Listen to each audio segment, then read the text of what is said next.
하시고 계십니다. 정말 오늘 예정대로 강행하겠다는 의지를 저는 제가 안녕하십니까. 시사포커스 정치부 김민규 기자입니다. 오늘 저희가 인터뷰를 위해 찾아뵌 분은 자유한국당 정가윤 의원님이십니다. 안녕하십니까, 의원님. 반갑습니다. 저희 의정활동으로 바쁘신 중에도 일단 저희 인터뷰 응해 주셔서 진심으로 감사드립니다. 제게 이런 시간을 할애해주셔서 더 고맙습니다. 그 의원님께서는 경남도의원으로 정기 입문하신 이래 지난 2002년 재보선 때부터 고향인 울산에서 5선 내리 당선되신 당내 중진 의원이십니다. 또 지난 2017년 탄핵정국 박근혜 전 대통령님 탄핵정국 당시 당 내용이 격화되자 그 책임을 통감하신다면서 솔선해서 탈당을 하시기도 하셔서 정치권에 신선한 충격을 주신 바 있는데요. 또 19대 국회 후반기에 국회 부의장으로서 역임하신 바 있습니다. 그럼 먼저 의원님께 현재 20대 국회 후반기 법제사법위원회 위원으로 활동하고 계신데 정치권 가장 쟁점이 되는 사법개혁 패스트트랙 관련해서 질문을 드리겠습니다. 예. 이제 법안 처리를 저지하기 위해서 여당에서는 지금 4+1 협의체를 구성하고 있고 또 한국당에서는 필리버스터 카드를 내고 있는데 현재 이런 전국 상황과 관련해서 어떻게 생각하시고 또 공수처법과 검경수사권 조정안 이것과 관련해서 또 어떤 의견을 갖고 계신지 궁금합니다.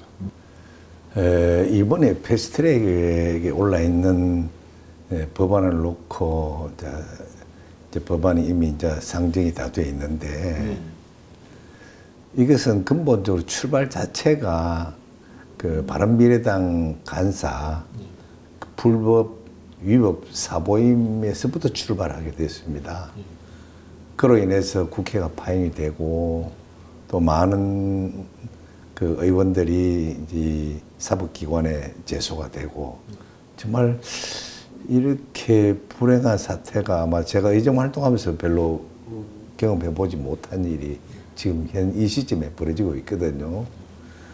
근데 그 역시도 진행하는 과정이 정부 여당은 이 소위 검찰 개혁이라는 미명 아래 검찰 위에 대통령 직속의 무소불위의 권한을 행사할 수 있는 고위공직자 비리수사처라는 공수처법을 제정하기 위해서 야당에게 미끼를 준 거예요.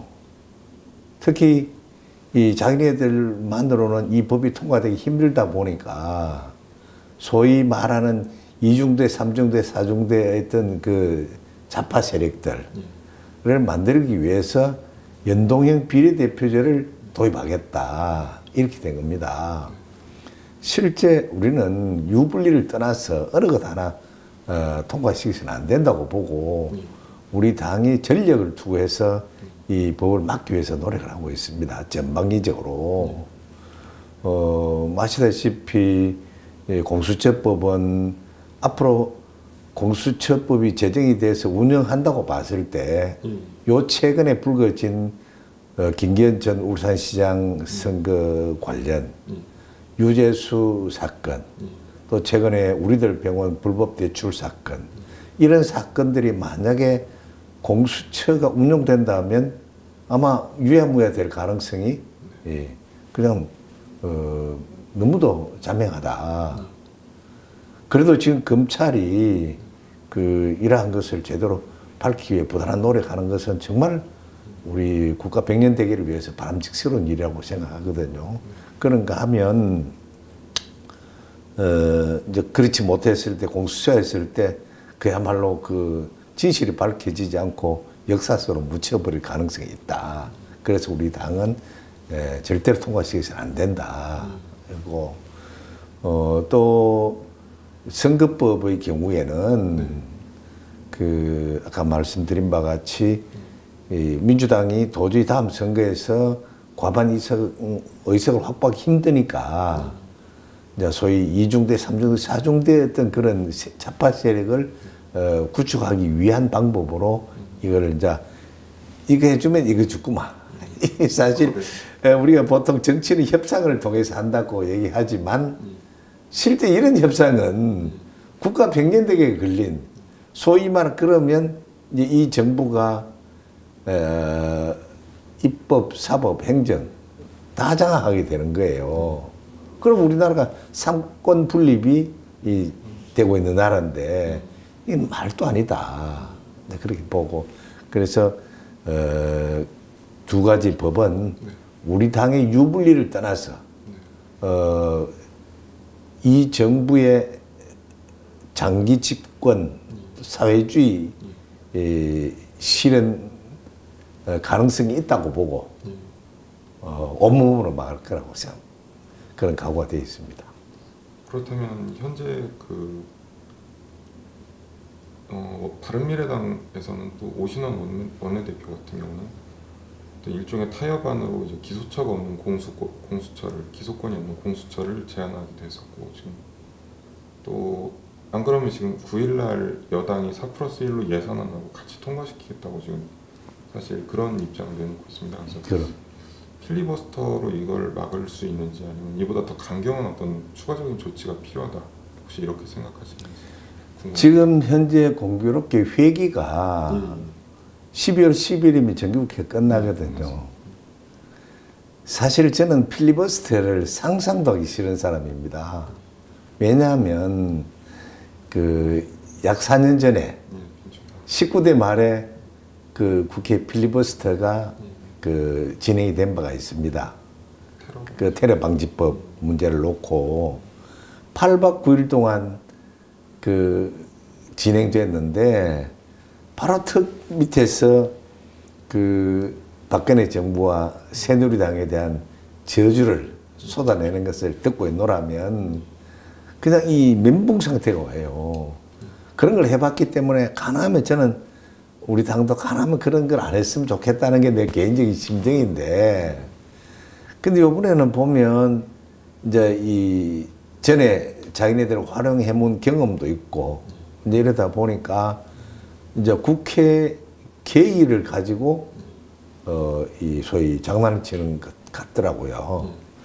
그 이제 이 끌고 가다가 어차피 이제 어느 시점에 개의해서 필리버스터 말이 필리버스터지 뭐 일정별로 10일 이전에 한다면 지금 시작해도 오늘이 이제 5일이니까 불과 5일밖에 못하게 되고 4일밖에 못하게 되고 그 다음에 임시국회를 잡아가지고 아주 정말 어떤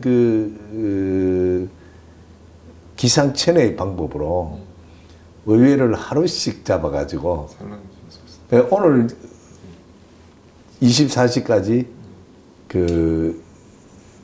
필리버스터를 하고 내일 또 본회의를 열어가지고 통과시키고 하나씩 해버리면 필리버스터의 의미가 없어진다. 지금 그런 기상천외한 방법을 지금 동원하고 있는 것더라고요. 그래서 우리 당의 입장에서는 필리버스터도 아마 그렇게 운용한다면 별 의미가 없다. 그렇게 생각하고 또 우리 새로운 지도부가 원내대표 선거가 9일날 있으니까 새로운 지도부가 들어서면 그에 대한 또 전략도 짜지 않겠나. 어떤 대처하는 방법, 뭐 협상하는 방법, 대처하는 방법 여러 가지를 아마 구상해 낼 거라고 생각합니다. 새 원내 지도부에서 네, 우리 당도 지도부도 바뀌었고 네, 그렇기 때문에 월요일 지나고 나면 어떤 새로운 여야 협상 내지는 대치 국면이 어떤 확실하게 정해질 거라고 보죠. 그렇습니다. 그럼 다음으로는 한국당 총선 기획단이 지난달 21일에 컷오프 공천 룰 관련해서 발표하면서 33% 컷오프를 얘기했었습니다. 그래서 현재 지역구 의원 91명 중에 3선 이상 영남권 중진들도 상당히 좀 이전에 비해서는 혹독한 심사를 받게 될 것 같은데요. 초재선 의원들 중심으로 최근에는 또 중진 용태론 얘기가 나오기도 했었고 오늘도 이제 신보라 최고위원회에서 인적 쇄신을 좀 강하게 해야 된다는 이런 얘기도 했었는데 이런 방향에 대해서 어떻게 생각하십니까?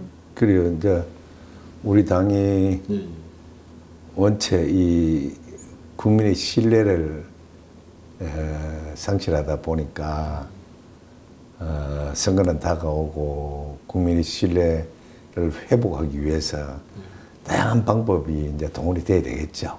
특히 그 중에 제일 국민에게 피부에 닿을 수 있는 건 인적 쇄신이라고 보고, 저 같은 경우에 지난번 탄핵 정국 때 우리 임명진 비대위원장 체제 때 그때 우리 당내도 그 잡음이 참 많았습니다.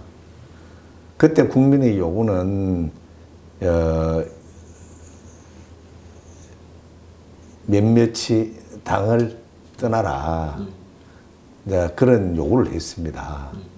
어느 누구도 하지 않기에 제가 당의 중진으로서 또 전국위원회 의장으로서 그런 직책을 맡고 있는데도 불구하고 제가 책임을 지고 탈당을 한 바가 있는데 정말 그야말로 그때는 살신성인의 정신으로 당을 살리기 위해서 제가 했는데, 그때 아마 더 많은 우리 동료들이 그 국민의 그 기대에 부응했다면 아마 우리 당이 이토록 망가지진 않겠느냐. 또 지난번 대선 때도 좀 더 좋은 성과를 거둘 수 있었지 않았겠느냐 하는 아쉬움이 있습니다. 그래서 이번에 또 국민들이 요구하는 것은 정말 변해라, 쇄신을 해라. 그 변함을 인적 쇄신을 통해서 해라. 하지만 그걸 칼로가 무 자르듯이 뭐 선수에 대해서 자르고 그거는 아니라고 봅니다. 정말 신구조화라든지 그런 국민의 기대에 부응할 수 있도록 인적 쇄신을 해야 된다, 이렇게 보기 때문에 그건 반드시 이루어져야 되고 또 이루어질 거라고 생각합니다. 뭐 숫자 굳이 3분의 30, 91명 지역구 중에 30명 그 이상도 될 수 있고 또는 그 이하도 될 수 있겠지만 이제 그러한 국민의 신뢰를 회복하기 위해서는 정말 살신성인의 정신으로 누구나 임해야 되는데, 어느 정도 시간이 급박해지면 아마 좋은 결정이 날 거라고 생각하고, 지금도 한 분 한 분씩 다선들이 그 불출마 선언하고 있거든요. 있으니까 아마 그러한 문제는 해소가 되리라고 봅니다. 사실 시간의 문제. 네. 그럼 사실 우리 당의 건강은 영남이죠. 사실은 건강은 주축을 이루고 있죠. 이제 전부 이제 초재선만 나온다. 그랬을 때 과연 지역에 가서 그 민심을 하나로 모으는데, 결집하는데 제대로 역할을 할 수 있을까? 그런 부분도 우려가 됩니다. 현재 또 중앙당 후원회장도 네. 계속 같이 역임하고 계시는데, 사실 탄핵 직후에는 좀 재정 상황이 많이 힘든 점이 있어서 영등포로 당서도 옮기고 그러지 않았습니까? 네. 네. 지난 5월에 이제 개설을 한 뒤에 얼마 전 지난달 8일에 아마 임명장을 직접 수여받은 적이 있습니다. 그래서 당시와 비교했을 때 얼마 전에 이제 또 황교안 대표님 단식하실 때도 한 일주일 동안 1억 넘게 모였다는 얘기도 들었는데, 과거에 비해서는 좀 많이 상황은 달라진 것으로 들었습니다. 근본적으로 우리 당이 재정 상태가 아주 최악의 상태를 맞고 있는데, 그것은 원인을 보면 탄핵으로 인한 그 당원들의 탈당. 그래서 그래도 정당의 면모를 갖추기 위해서 그 책임 당원, 전에는 2,000원, 당비가 2,000원 하던 것을 1,000원을 줄이고, 또 그런 방법도 써봤고, 또 지방선거에 참패함으로 인해 가지고 지방자치단체장, 지방의원이 내던 직책 당비가 엄청 줄어져 버렸죠. 엄청 줄어져 버리고 당원 숫자도 모자라고 이런 것들이 이제 요인이 돼 가지고 당의 재정 상황이 또 최악이고 그러다가 그동안 우리 광화문 집회 등 장외 집회를 많이 했단 말입니다. 그 집회하면서 또 비용이 많이 지출이 되고 이럴 때 결국 다른 정당은 전부 후원회가 있었는데 우리 당만 후원회가 없었어요. 왜냐하면 그 탄핵 정국을 맞이해 가지고 우리 당이 당원들에게 또 국민들에게 우리 당 후원 좀 해주십시오 하는 그런 명분이 없었어요. 그러다 이제는 뭐 극한의 상황이 왔으니까 그래서 지난 5월 31일 이제 그 후원회를 결성해서 6월 달부터 후원금을 모금하고 있는데 그래도 참 우리 국민들이 고맙더라고요. 11월 말까지 6월 1일부터 11월 말까지 약 7억 5,800인가 그 정도 그 매월 1억 2,500 정도가 모금이 됐어요. 그건 통계를 보면 선거관리위원회의 발표에 의하면 뭐 타의 어느 정당도 추적으로 불허할 정도로 많은 돈이 들어왔는데 특히 지난번 우리 황교안 대표 다시 투쟁할 때는 그 황교안 대표 빠른 퇴유를 이제 빌고 용기를 북돋아 주기 위해서 후원금이 뭐 1억씩 들어오고 그렇게 한 적도 있습니다. 했는데 앞으로 이제 우리가 내년 선거를 치르기 위해서는 또 자금 수요는 늘어나고 당비가 들어올 거는 뭐 인정이 돼 있고 물론 뭐 우리가 비용을 절감하기 위해서 당사를 영등포로 옮기고 예의도에서 영등포로 옮기고 했지만 그래도 기본적인 비용이 있으니까 앞으로 후원의 역할이 좀 더 필요하고 또 더 많은 책임감을 느끼고 앞으로 그래 합니다. 그래서 어쨌든 당을 살리고 하는데 후원의 역할을 더 힘차게 해 갈 계획입니다. 또 의원님께서는 그 국내 최대의 산업도시 울산 지역구로 두고 계신데요.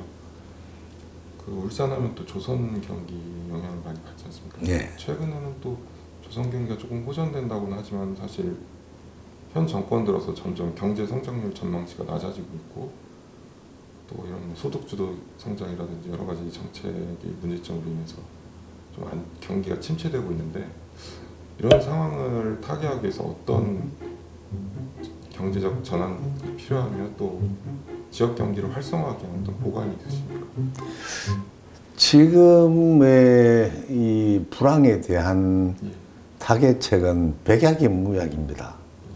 왜냐하면 근본적으로 정부 정책이 바뀌지 않으면 뭐 서울이나 또 지방이나 다 똑같습니다. 그 중에 지방은 더 죽을 지경이죠. 더 죽을 지경인데 근본적으로 이 정부 들어서서 추진하는 정책들이 소득주도 성장, 최저임금 인상, 탈원전, 뭐 근로시간 단축, 반기업 친노동 정책 이런 것들이 기업이 원활하게 기업 활동할 수 있도록 어느 법인세 인상 그거다. 네. 그 어느 것도 하나 기업인들이 정말 어깨를 펴고 정말 그 용기를 가지고 기업 활동할 수 있도록 해주는 게 하나도 없거든요. 특히 울산의 경우는 그동안에 자동차, 조선, 석유화 대형 장치 산업들입니다. 그런 만큼 그것도 강성 노조들이 있습니다.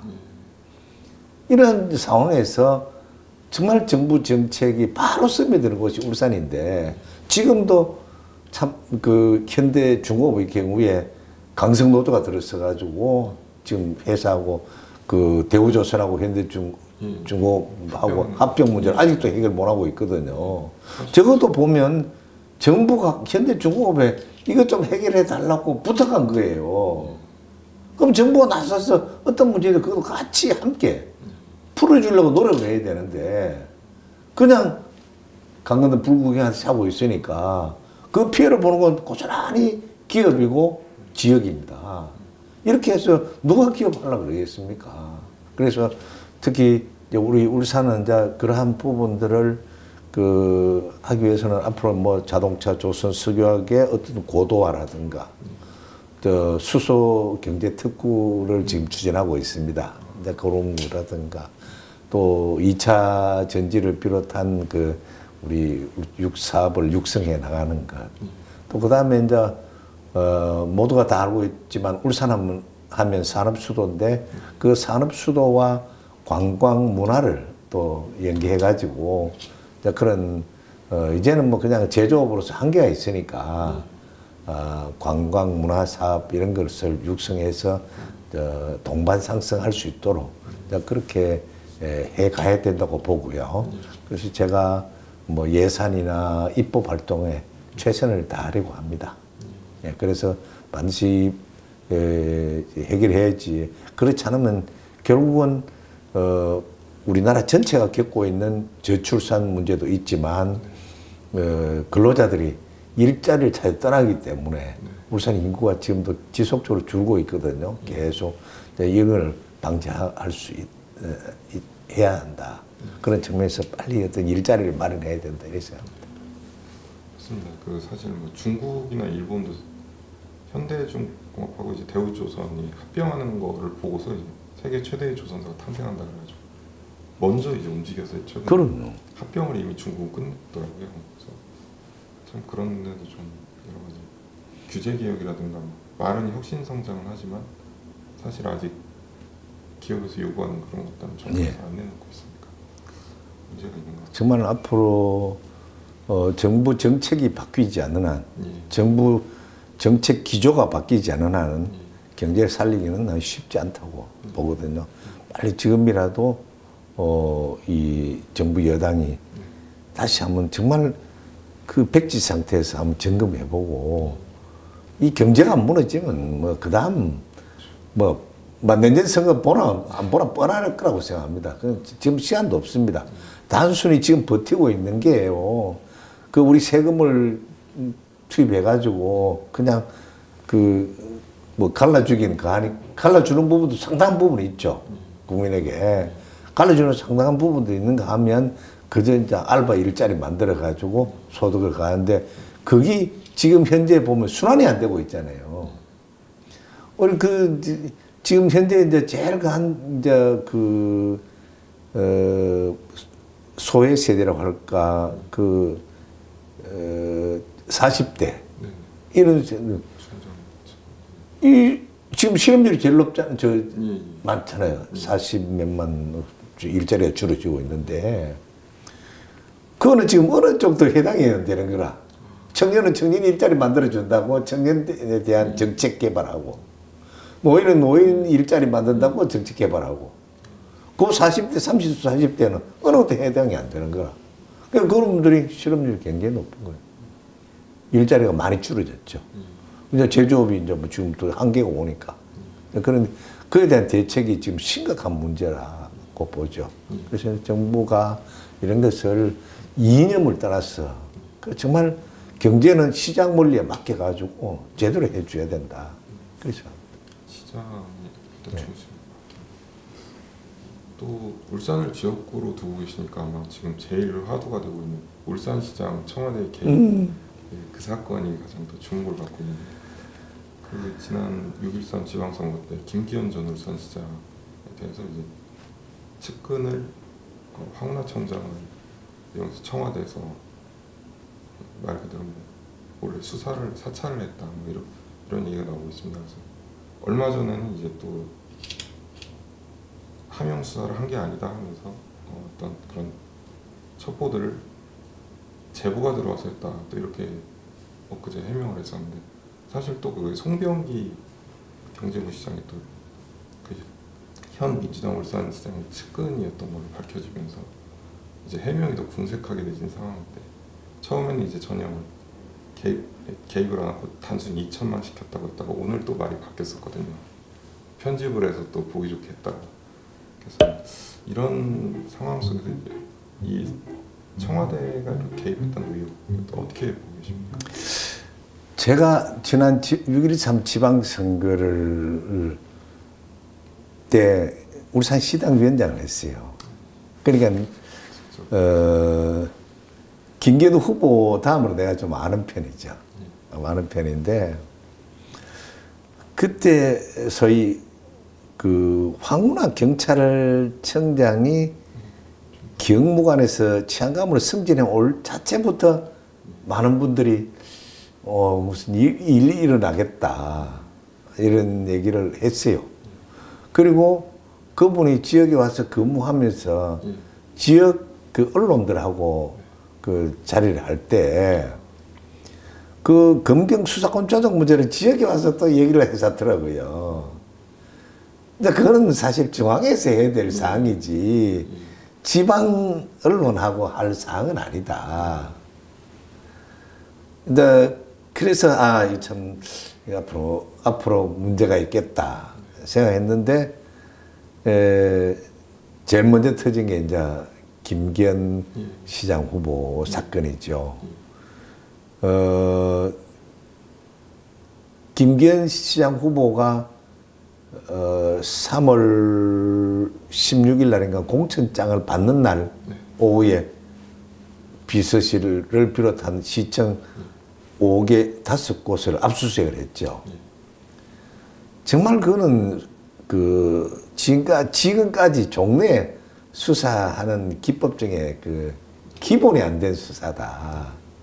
그래서 저희들이 저도 이제 시당 위원장으로서 우리 당원들과 함께 울산경찰청을 항의 방문도 하고 앞에서 1인 피켓 시위도 하고 그런 일도 해봤습니다. 봤는데 그때 이제 나온 얘기들을 보면 그 본인이 이제 집에 지방 언론들을 초대해서 그 간담회를 하는 자리에서 기자들이 그 앞으로 그 여당 시장 후보하고 통화하고 하는 것은 그 청와대 민정수석하고 연결하기 위한 거 아니냐는 기자들이 질문한 바가 있습니다. 그때. 그러니까 자기 답변이 청와대 민정수석은 낮도 밤도 없이 통화할 수 있다. 이런 말을 한 적이 그때 나온 얘기예요. 그런 정도로 이분이 이제 그쪽하고 본인이 한 얘기니까 긴밀하게 소위 소통하고 있었다. 이제 그러니까 기본이 안 된 수사를 하고 있는 거죠. 그럼 바로 우리가 봤을 때는 그거는 이제 그 하명 수사다. 또 그리고 이제 나중에 그렇게 하도 이제 우리가 뜯으니까 그것을 어떤 그 희석시키기 위해서 토착비리 척결 또 많이 했어요. 이제 그러다 보니까 지역에 이제 이제 또 어느 방송에서 주말 때면 돌 찍고 해가지고 막 그냥 그 팩트도 없이 그냥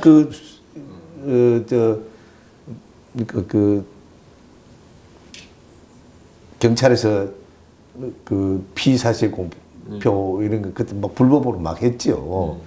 그걸 그냥 받아가 그거 다 보태가지고 그냥 막 그거 나오면 떡을 만들어요, 떡을. 그러니까 시장 후보야 뭐 표가 지절로 도망갔죠. 사실상 선거 개입. 네, 그럼 그때만 하더라도 우리 김기현 후보가 여당 후보보다 한 15% 정도 앞서갔었거든, 처음에는. 그러던 게 뭐 역전이 되고. 심지어 어느 정도 했냐면 또 지역에서 뭐 요즘 언론에는 합디다마는 지역 정치인들 그 통신조회.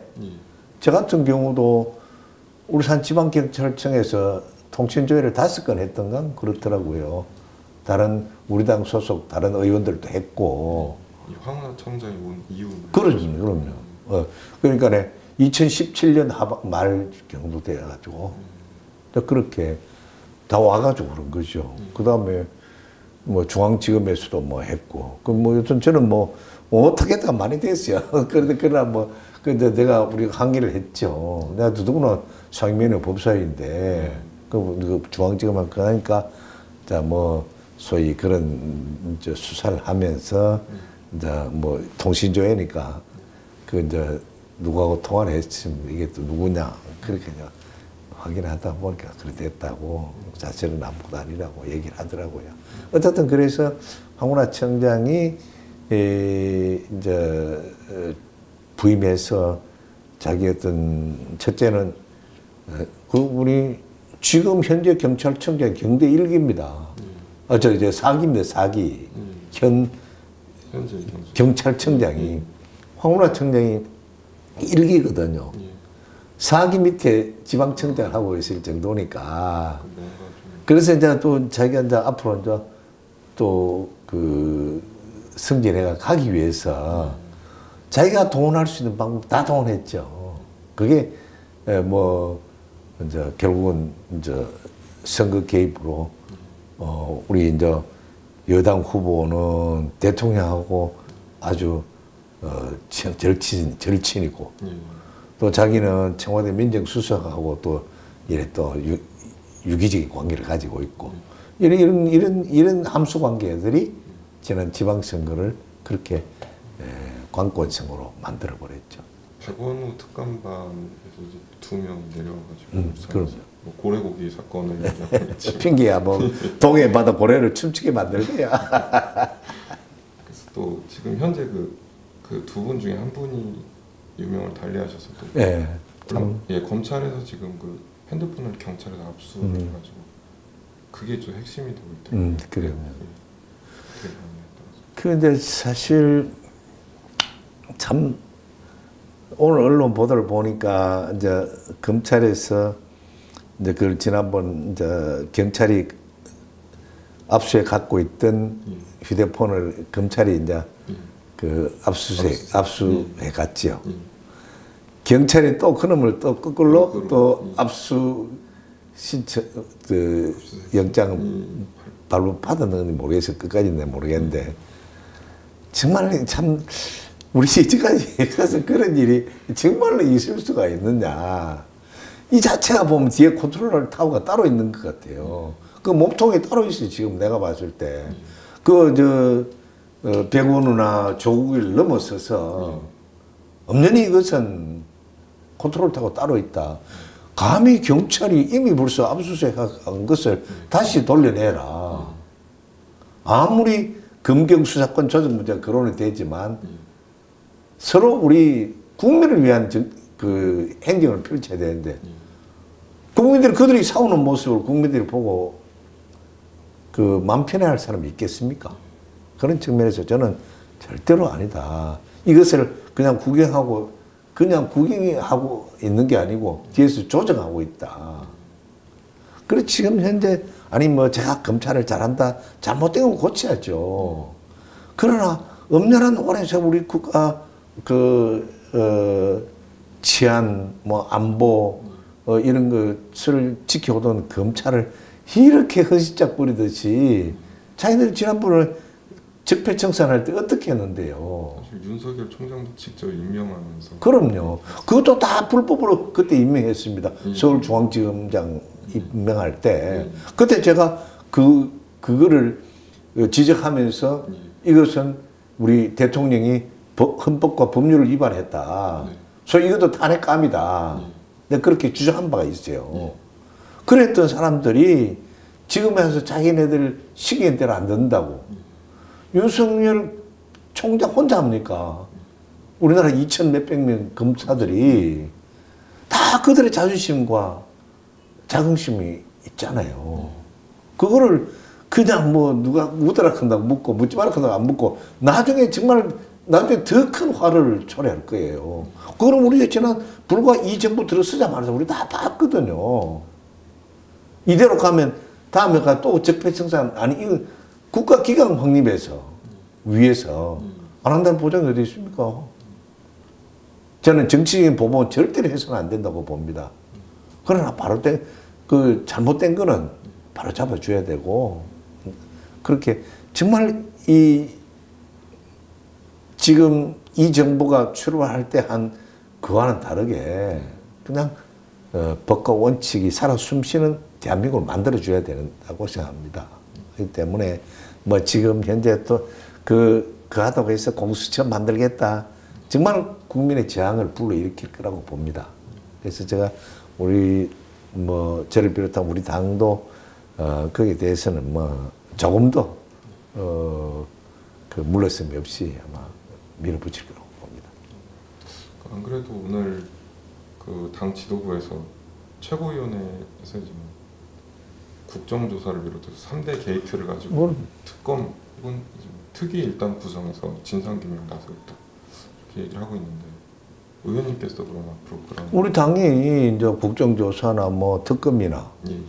이제 그런 방향으로 여야 간에 때로는 어떤 측면에 뭐 다른 걸 우리가 내주는 한이 있어도 그걸 꼭 반드시 얻어내야 된다고 봅니다. 그래서 이제까지 이런 일이 있습니까? 뭐 그 유재수 사건이라든가 김경시장 사건이라든가 그 우리들 병원 사건이라든가 이런 게 이게 전부 다른 데도 아니고 청와대에서 일어난. 제가 얼마 전에요 이 정치아주 은퇴하시는 원로 선배님을 우연한 장소에서 만났어요. 만났는데 선배님 그러시대요. 정말 이 여당 녀석들이 말이에요. 그분도 그쪽 출신입니다. 여당은 베풀어야 돼. 여당은 줘야 돼. 여당이 뭐 그러고 있어. 난리시더라고요. 예. 이제 그런 지금 여당이 하는 거 보면 양보라고는 없잖아요. 오히려 그냥 선동해가서 오히려 특검을 예. 그리고 지금 현재 그 이번에 민식이법만 보더라도 마찬가지예요. 민식이법은 법은 필리버스터 내용이 들어있지도 않아요. 예. 지난달 29일에 네. 그거 아니에요. 근데 그 민식이법 관련 그 학부모들이 오셔가지고 그냥 마치 자유한국당이 필리버스터 그걸 걸어가지고 안 되는 것처럼 여당이 선전하니까 그걸 받아가지고 우리 당에 와서 나 대표나 뭐 난리를 지겠잖아요. 그게 이제 뭐 또 상당 언론이 또 일방적으로 보도하고 정말 제가 우리 모 국영방송 관계자들을 만나면 야 이 친구들아 제발 너가 똑바로 서야 된다. 귀하들이 똑바로 쓸 때 대한민국이 된다. 내 누구 편들어라는 얘기 아니다. 어떻든 국민의 수신료를 가지고 먹고 살도록 해준다. 어떤 권력에 편향되지 말고 제대로 해라. 그래야 이 대한민국의 미래가 있다. 근데 그런 얘기를 제가 취중 진담반 농담 반으로 하거든요. 근데 지금 현재 이 나라가 바로 되기 위해서는 언론이 바로 서줘야 돼요. 바로 사실대로 보도해 주면 돼요. 누구 편들으라는 얘기가 아니고 사실대로 해주면 되는데 지금 너무 우리 언론의 상황이 기울어진 운동장이다. 그것만 빨리 지금 써주면 특히 그 공영방송, 국영방송은 아니 그냥 가만히 있어도 우리가 다 이미 지금 현재 수신이 안 될 방법이 있습니까? 지금 국민들 테레비 보고 싶다 해서 한돌입니까? 네. 그렇게 해서 빨리 좀 그런 게 정상 찾아가 그렇지 않아도 이 요즘 우리나라 경제, 외교, 안보 어느 거 하나 온전한 게 없잖아요. 빨리 회복해서 이 세계 경쟁에 우리가 이길 수 있도록 해야 되는데 나는 최근에 그 언론 보도를 보고 알았습니다만은 최근에 중국이 앞으로 그 중거리 미사일 설치하면 어떤 보복이 따라갈 것이다. 수반될 것이다. 참 그런 걸 보고 정말 자존심 상했어요. 네. 정말 자기네들이 제가 평소에 내 인격이 소중하면 남의 인격도 소중하다는 주장을 많이 하는 사람인데 저 나라 국권을 생각, 나라 국권을 생각 안 하고 그냥 짓밟는 그런 국제 외교 관계는 이제 우리도 이제 그런 것을 해소하기 위해서 우리 제대로 바로 써야 된다. 우리 정부 관계자들 한마디도 안 하고 있는 것 같아요. 오늘 왕이 외교부장을 또 왔다고 하는데 안 그래도 좀 결례 논란이 또 벌써 일어나고 지금 와서 기고만장하죠. 뭐. 예. 그래도 우리나라는 우리 정부는 한마디도 안 하고 있더구만. 예. 그래서 정말 참 안타깝습니다. 네.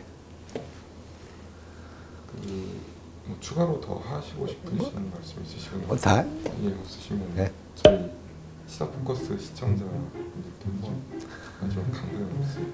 예, 우리 시사 포커스 우리 많은 시청자 여러분, 우리 정치가 국민들에게 희망과 꿈을 줘야 되는데 요즘 오히려 꿈과 희망을 주기보다는 실망을 더 많이 주고 있습니다. 그것은 정치가 타협이 우선이라고 보는데 타협의 정치가 실종이 되어버렸습니다. all or nothing. 이게 지금 정치판에 판을 휩쓸고 있습니다. 이제 이러한 우리 이 상황을 바로 이제 앞으로 잡기 위해서는 내년 총선입니다. 내년 총선에 정말 이 정부의 독주를, 이 정부의 그 독재를 막기 위해서는 여러분의 입장을 대변해주는 자유한국당에게 많은 성원을 부탁합니다. 그것만이 대한민국이 올바로 갈 수 있는 첩경이라고 생각하시고 앞으로 또 우리 당의 후원도 해주시고 많은 성원 부탁합니다. 감사합니다.